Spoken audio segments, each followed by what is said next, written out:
The focus of this video will be specifically on pricing and output decisions under nationalization and privatization. Nationalization and privatization have been covered in earlier videos, so this video will focus on explaining why prices may be lower and output possibly higher after privatization. Second, we will explore why privatization may not serve the interest of consumers. And finally, we'll examine why regulation and legislation are necessary after privatization. As a quick refresher, nationalization occurs when the ownership or control of private assets moves to the public sector or government.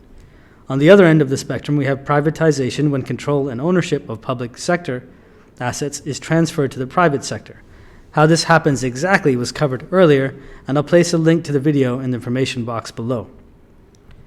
The main issues with government-owned enterprises are that there is potentially limited accountability to the taxpayer. It may be the case that financial records are not available to the general public. Secondly, it could result in a situation where X inefficiency exists. This occurs where a firm's costs are higher than they may possibly be. This is a likely product of a lack of competition and no real incentive to cut costs. Producing at higher than necessary costs results in inefficient production and a waste of economic resources. The impact of these higher than necessary costs and inefficiencies may be higher prices for consumers than would be possible in a competitive market. The quality of the service may also be quite poor. Without competition for consumers, there is little pressure on the government to improve the quality of service it provides. The benefits are based on the argument that firms must compete with each other to attract customers. This should force them to lower their costs and in turn offer lower prices to consumers. Firms will face pressure to improve their products and services. Competition will drive gains in efficiency, which should result in lower prices and higher quality goods and services for consumers.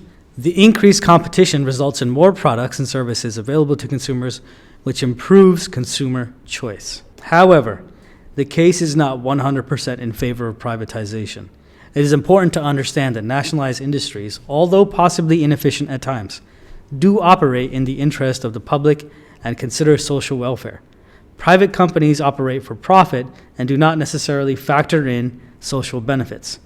Second, if a nationalized monopoly is privatized and becomes a private monopoly, the potential harm to the consumer is significant. They could be exploited by higher prices due to the lack of available substitutes in the market. Also, the same lack of competition that reduced the quality and enabled higher costs for government monopolies applies to private monopolies as well. The government recognizes this and will enact regulation and legislation to protect the welfare of consumers. This should help minimize the chances that consumers are exploited by private firms abusing their extensive market power. By now, you should have a better idea as to why prices may be lower and output higher after privatization. Also, in the last slide, we reviewed why privatization may not actually benefit consumers and how regulation and legislation may be required to protect them. If you have any questions or comments, leave them below and I'll do my best to respond to them. That's us done for now, and I will see you in the next one.